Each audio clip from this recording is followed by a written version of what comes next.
일하네. 그 모습 발견한 사람은 발견한 사람은 기뻐 뛰며 집에 돌아가.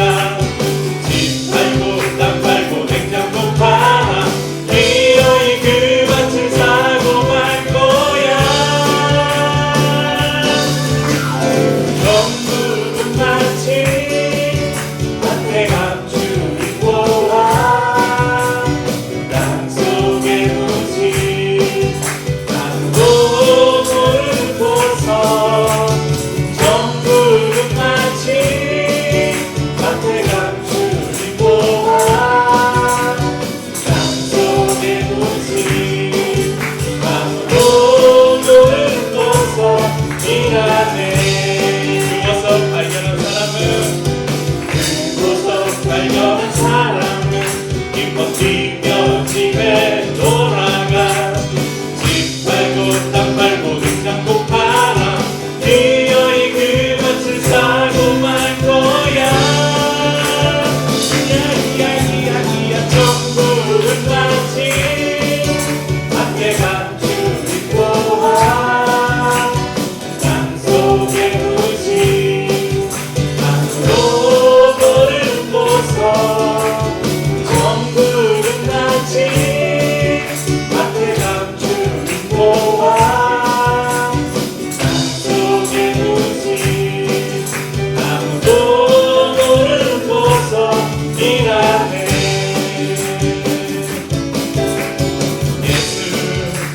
예수보다 더 좋은 친구 없네. 예수보다 더 좋은 친구 없네. 예수보다 더 좋은 친구 없네. 예수보다 더 좋은 친구 없네. 외로울 때 다가와서 마음을 품어주는 진실하신 나의 참 친구. 외로울 때 찾아와서 친구가 되어주는 사랑 많은 나의 참 친구.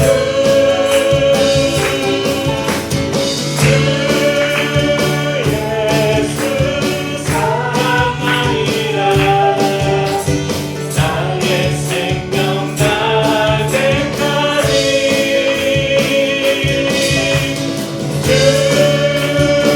예수 사랑하리라. 나의 생명 다할 때까지. 예수 사랑 참 좋은 예수 사랑. 예수 사랑 참 좋은 예수 사랑. 예수 사랑 참 좋은 예수님의 사랑. 예수 사랑 참 좋은 예수 사랑. 세상에서 제일 가는 금으로 유혹해도 우리 예수님만 사랑하십시다. 사랑하겠네. 세상에서 제일 높은 명예를 준다 해도 예수님만 따라가겠네.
나누는 찬양과 오늘 저 여러분하고 나눌 말씀과 하연이를 보면서 계속 이게 연결이 되는데, 지금 하연이에게 한 가지만 해결해주면 모든 게 해결되잖아요.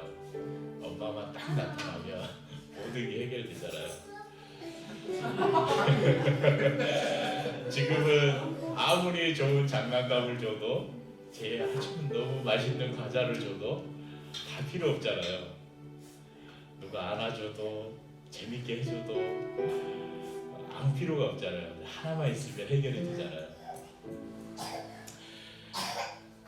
우리가 지금 부를 찬양의 가사에 이런 게 있잖아요. 나 무엇과도 주님을 바꾸지 않으리, 다른 어떤 은혜 구하지 않으리, 오직 주님만이 내 삶의 도움이시니 주의 얼굴 보기 원합니다.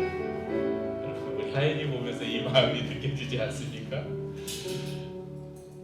하나님께서 우리 하연이를 통해서 우리에게, 우리가 어떻게 하나님을 그렇게 찾아야 되는지, 어떻게 우리가 예수 그리스도를 그렇게 간절히 구해야 되는지, 하연이를 통해서 그 마음, 그 모습을 가르쳐주는, 계속 찬양하는데 하연이를 보면서 그런 마음이 들었습니다.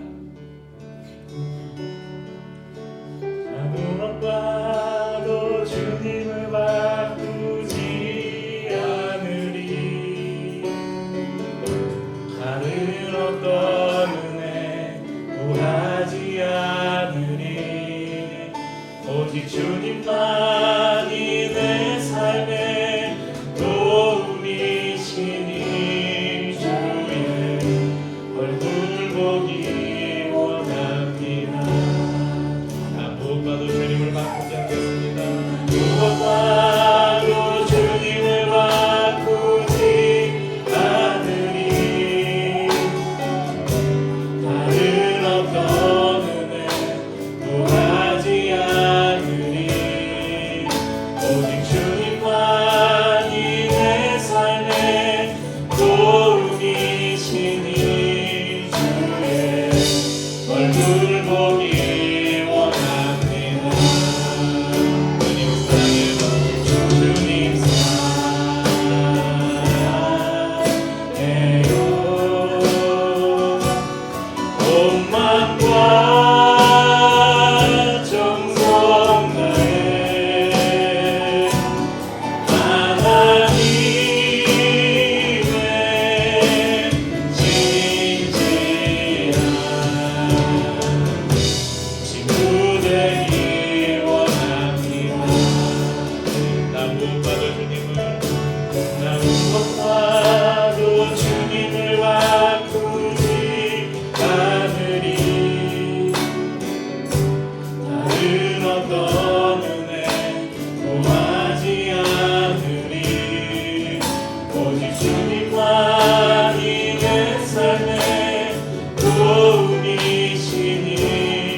저희가 지금까지 나눴던 천국은 마치 시리즈 말씀을 간단히 요약을 해보면, 첫 시간에 저희가 이미와 아직이라는 제목을 가지고 하나님 나라가 예수 그리스도의 오심으로 인해 이 땅에 이미 임했다.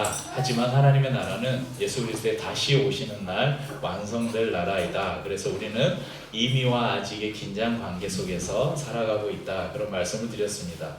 두 번째 시간에는 침노당하는 천국이라는 제목으로 하나님의 나라는 간절히 사모함으로 그 나라를 빼앗기지 않으려고 사단과 끊임없이 싸우며 그것을 사모하고 붙잡는 자가 차지하고 누리는 것이다. 라는 말씀을 나누었습니다. 그리고 지난주에는 기다림의 미학이라는 제목으로 가라지의 비유, 겨자씨의 비유, 또 누룩의 비유를 통해서 하나님의 나라는 인내하며 기다려야 하는 나라임을 나누었습니다.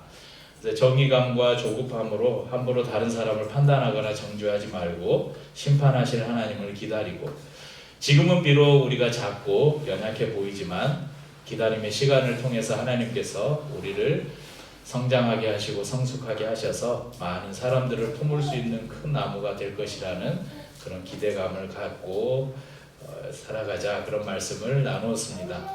오늘은 네 번째 시간으로 값어치라는 제목, 하나님 나라, 천국이 얼마나 가치 있는 곳인가, 값어치가 있는 곳인가를 나누려고 합니다. 어제 아침에 갑자기 저기 병방시장에 칼국수집이 있거든요.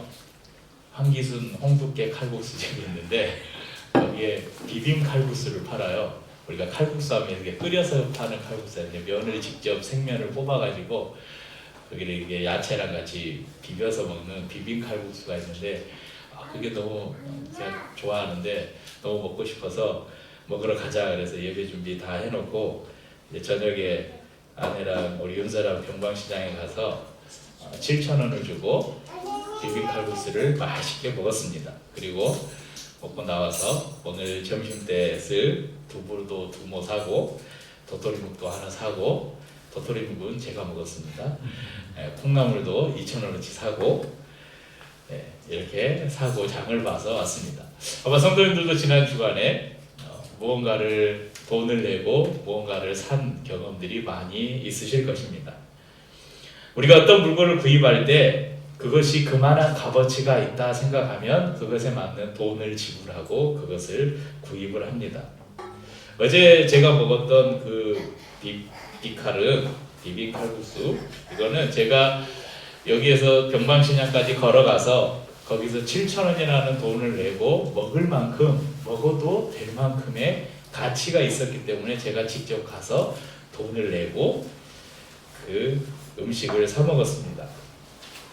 어떤 물건에 대해서 얼마만큼의 가치가 있는가를 나타내는 단어가 바로 이 값어치입니다. 값어치. 줄여서 우리가 가치 이렇게 이야기하는데, 이 값어치를 결정하는 것은 전적으로 그것을 대하는 사람의 마음에 의해서 결정된다고 생각합니다.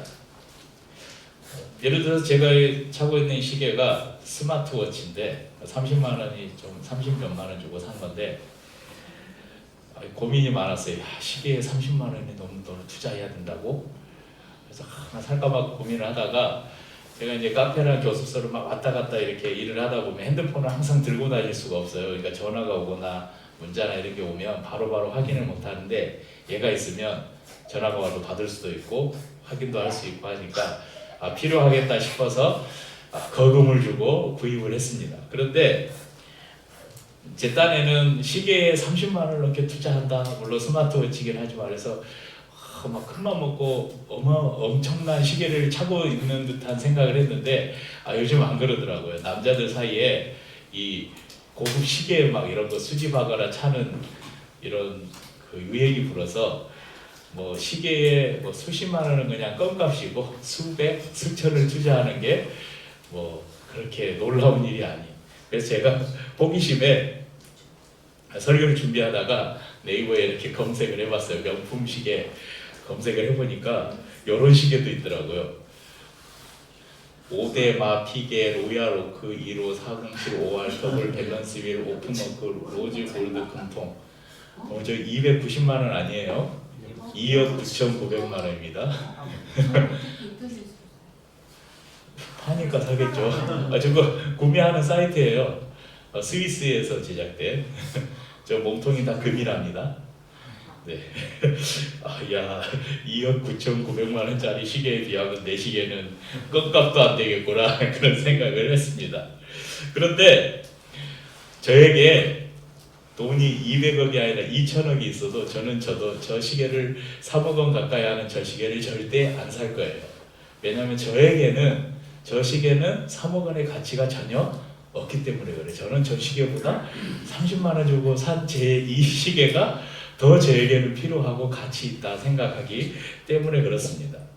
그러니까 판매자는 저 시계가 2억 9,900만 원이라는 가치가 있겠다 생각해서 가격을 매겼지만 사는 사람의 입장에서 그것이 그만한 가치를 느끼지 못하면 절대 돈을 지불하지 않죠. 한 농부가 있었습니다. 본문에는 농부가 아니라 그냥 사람으로 기록되어 있는데 이야기의 앞뒤를 이렇게 고려해 보면 아마 소작농이거나, 그러니까 소작농은 남의 밭을 이렇게 빌려 가지고 농사를 지어서 그 중에 얼마를 주인에게 이렇게 주는 그런 사람을 소작농이라고 하죠. 소작농이거나 아니면 밭에 고용된 일꾼이 아닌가 그렇게 짐작해 볼 수 있습니다.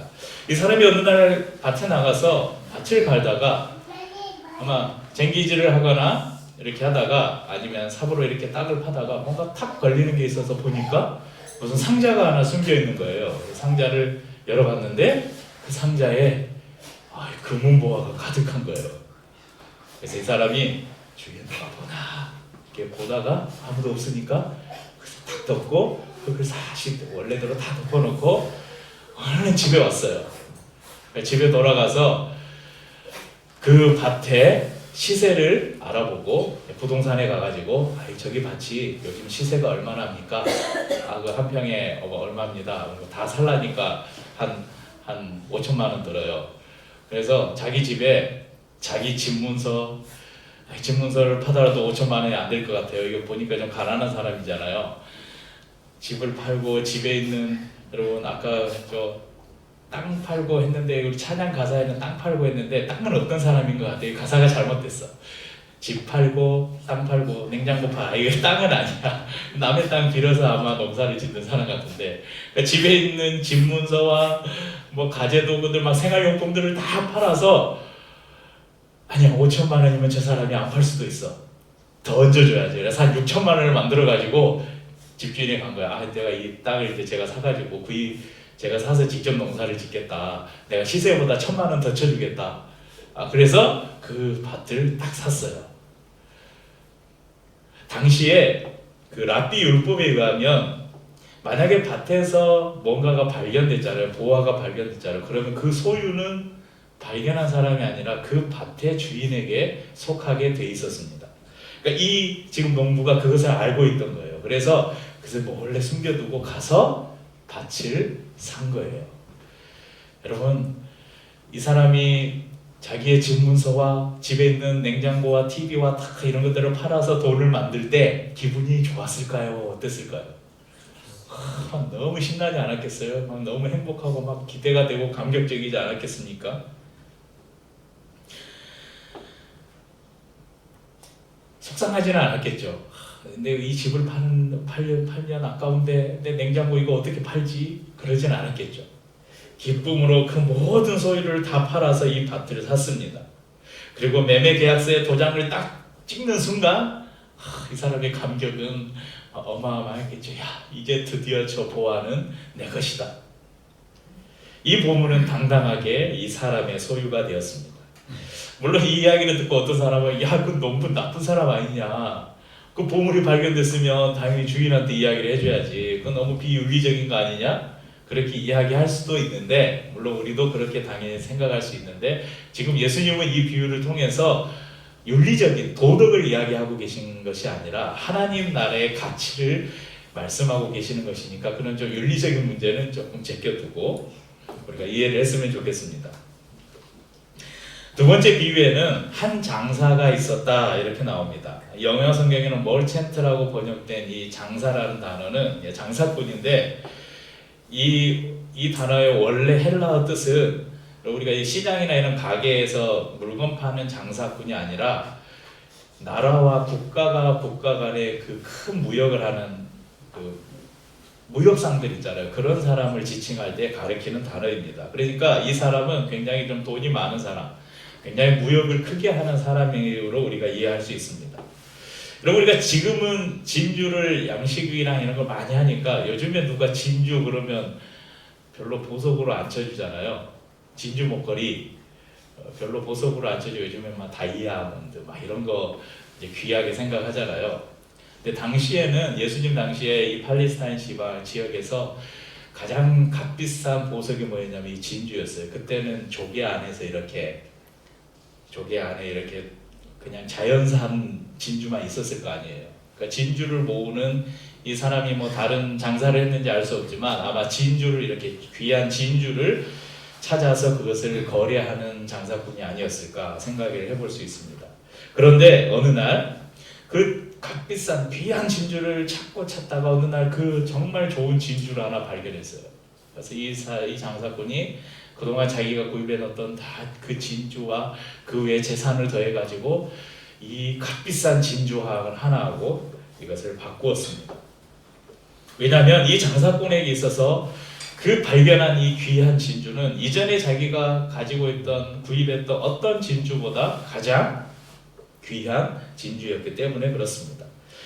농부가 자신의 재산을 다 팔아서라도 사고 싶었던 이 보물, 그리고 이 장사꾼이 자신의 소유를 다 팔아서 사려고 했던 귀한 진주, 그것이 바로 하나님의 나라 천국이라고 오늘 예수님께서 우리에게 가르쳐 주셨습니다. 또 특이한 점이 하나 있는데요. 그럼 농부는 밭에 가서 여기쯤에 보물상자가 있겠지 하고 막 파다가 보물을 발견했습니까?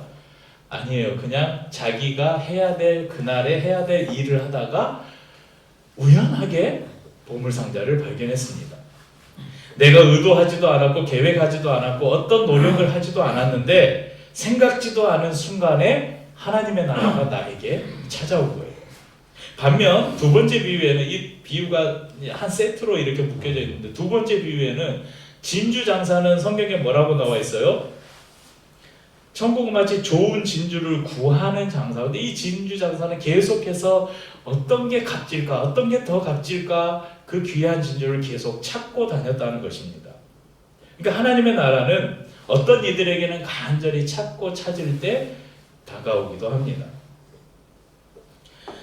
어떤 사람은 선물처럼 우연히 하나님의 나라를 만나기도 하지만 어떤 사람은 열심히 찾고 찾다가 마침내 하나님의 나라를 만납니다. 그것은 하나님의 나라가, 그러니까 우리에게 찾아오는 하나님의 나라, 우리에게 찾아오는 구원의 방식이 다양한 것을 우리가 알 수 있습니다. 하지만 하나님의 나라가 어떻게 우리에게 찾아오든 간에 그 하나님 나라의 가치를 알아보고 그것을 얻기 위해 자신의 모든 것을 상대화시키는 사람이 그 하나님의 나라를 차지할 수 있다고 우리에게 가르쳐 주십니다. 사도 바울은 당대 최고 스승의 문화생이었고 혈통으로는 순수 혈통 베냐민 지파였습니다. 율법의 열심으로는 그를 따라올 자가 없었습니다. 그만큼 열심당원이었고 예수 믿는 사람들을 잡는 일에 열심이어서 그날도 다메섹으로 예수 믿는 사람들을 체포해서 예루살렘으로 잡아오려고 가는 길에 자신의 계획과는 상관없이, 아니 그 정반대로 예수 그리스도 곧 하나님의 나라가 그에게 찾아왔습니다. 그 하나님의 나라를 만난 사도 바울은 자신의 전 삶을 팔아서 하나님의 나라를 샀습니다. 그리고 이렇게 고백합니다. 빌립보서 3장 7절 8절 함께 읽어보죠. 그러나 무엇이든지 내게 유익하던 것을 내가 그리스도를 위하여 다 해로 여길 뿐더러 또한 모든 것을 해로 여김은 내 주 그리스도 예수를 아는 지식이 가장 고상하기 때문이라. 내가 그를 위하여 모든 것을 잃어버리고 배설물로 여김은 그리스도를 얻고. 여러분, 가장 고상한 가치인 하나님의 나라를 만난 바울은 이전에 자신이 자랑하고 내세웠던 자신의 학문이나 자신의 이런 출생 배경이나 자신의 지식이나 사회적 위치나 이 모든 것들을 다 배설물이라고 점잖하게 표현했지만 똥으로 여겼다, 이렇게 성경이 말씀합니다. 그에게는 하나님의 나라를 발견한 순간 자신이 가지고 있던 모든 것이 다 무가치한 것들이 되어버렸다는 것입니다. 우리 믿음의 선배들 가운데는 하나님의 나라를 빼앗기지 않으려고 자신의 생명을 기꺼이 내어놓는 수많은 사람들이 있었습니다. 이들에게 있어서, 우리의 믿음의 선배들에게 있어서 예수님은, 또 하나님의 나라는 최소한 자기의 목숨보다는 더 가치 있는, 더 귀한 것이었다는 것을 우리에게 가르쳐 줍니다. 예수님도 이런 말씀을 하셨습니다. 마태복음 16장 26절에 사람이 만일 온 천하를 얻고도 제 목숨을 잃으면 무엇이 유익하리요? 사람이 무엇을 주고 제 목숨과 바꾸겠느냐? 이 말씀을 하기 바로 앞서서 이런 말씀도 하셨습니다. 이에 예수께서 제자들에게 이르시되 누구든지 나를 따라오려거든 자기를 부인하고 자기 십자가를 지고 나를 따를 것이니라. 누구든지 제 목숨을 구원하고자 하면 잃을 것이요 누구든지 나를 위하여 제 목숨을 잃으면 찾으리라. 여러분, 목숨이 우리가 생각하는 가장 귀한 것인데 이 목숨을 잃으면 우리에게 어떤 의미가 있느냐? 그러니까 뭐 잘 먹고 잘 사는 게 무슨 의미가 있냐? 죽으면 그만인데, 이렇게 우리가 생각하잖아요. 그런데 그 목숨과 예수 그리스도를 바꾸는 것, 우리의 목숨을 버리고서라도 우리가 얻어야 할 것이 있다. 그것이 바로 예수 그리스도 하나님의 나라라 우리에게 가르쳐 주십니다.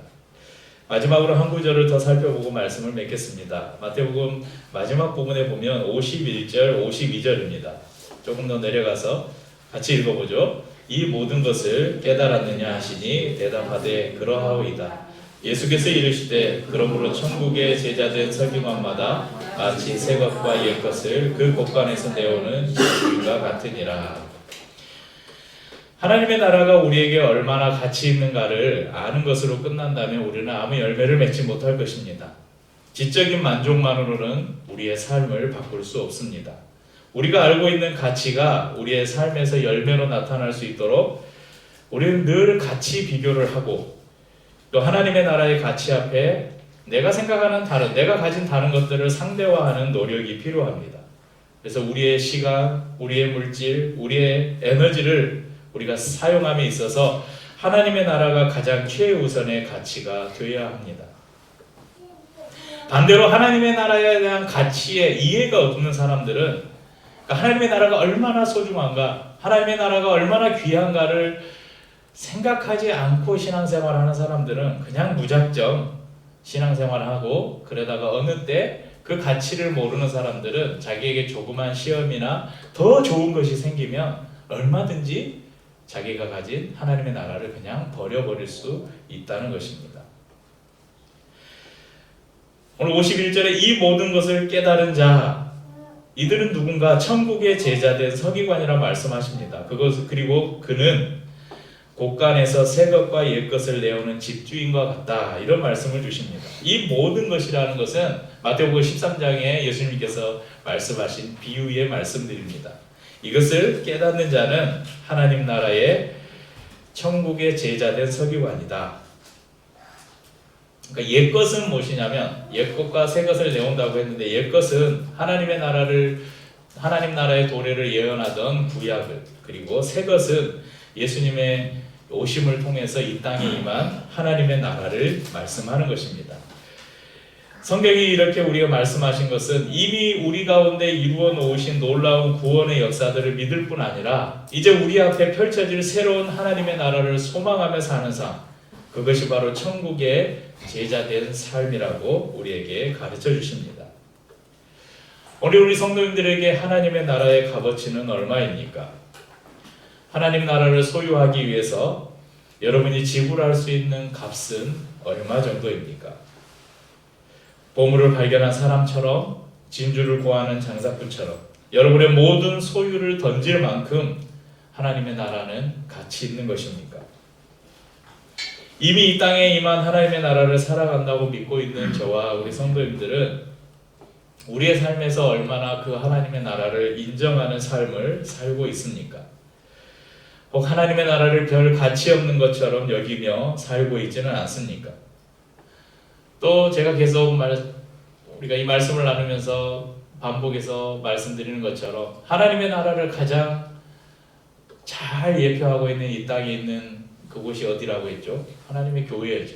하나님의 공동체 안에서 이 공동체를 위해서 여러분은 얼마만큼의 값을 지불하고 있습니까?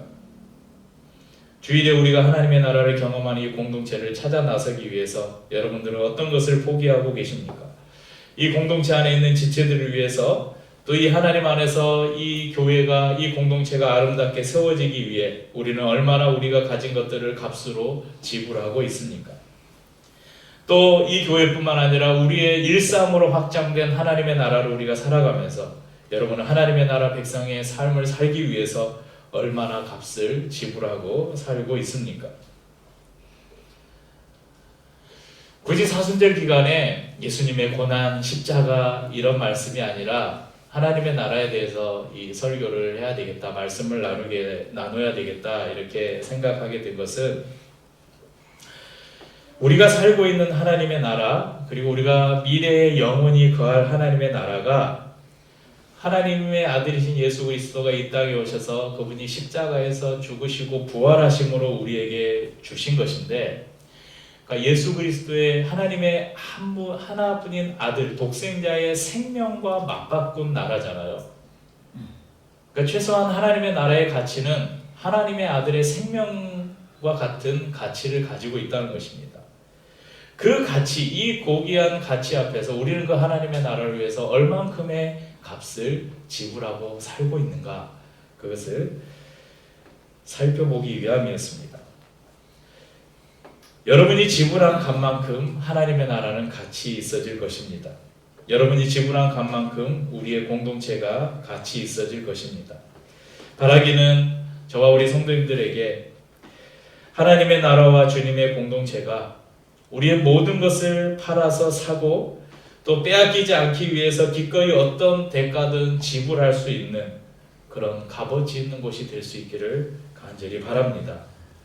그리고 밭을 구입한 이후에 자신의 모든 소유를 다 팔았는데 그럼에도 그 밭을 구입한 이후에 우리가 찬양 가운데 고백한 것처럼 기뻐 뛰며 집에 돌아가서 모든 것을 팔고 그 밭을 산 이후에 그 이후에 기쁨은 더 컸을 거 아니에요. 이 밭을 구입할 수 있다는 기대감으로 가는 그 발걸음보다 구입한 이후에 그 발걸음, 그 기쁨은 더 컸을 것 아닙니까? 귀한 진주를 발견하고 자기의 모든 것을 다 팔아서 그것과 바꾸고 그 진주가 자기의 손에 들려졌을 때 이 장사꾼의 기쁨이 얼마나 컸겠습니까? 사랑하는 성도님들, 이 귀한 하나님의 나라, 이 예수 그리스도를 위해서 늘 여러분의 가진 것들을 다 상대화시키고 그분을 위해서 기꺼이 우리가 가진 것의 값을 지불함으로 그 하나님의 나라를 소유한 그 기쁨을, 그 행복을 날마다 누리는 삶을 사시는 우리 성도님들 될 수 있기를 주님의 이름으로 축복합니다.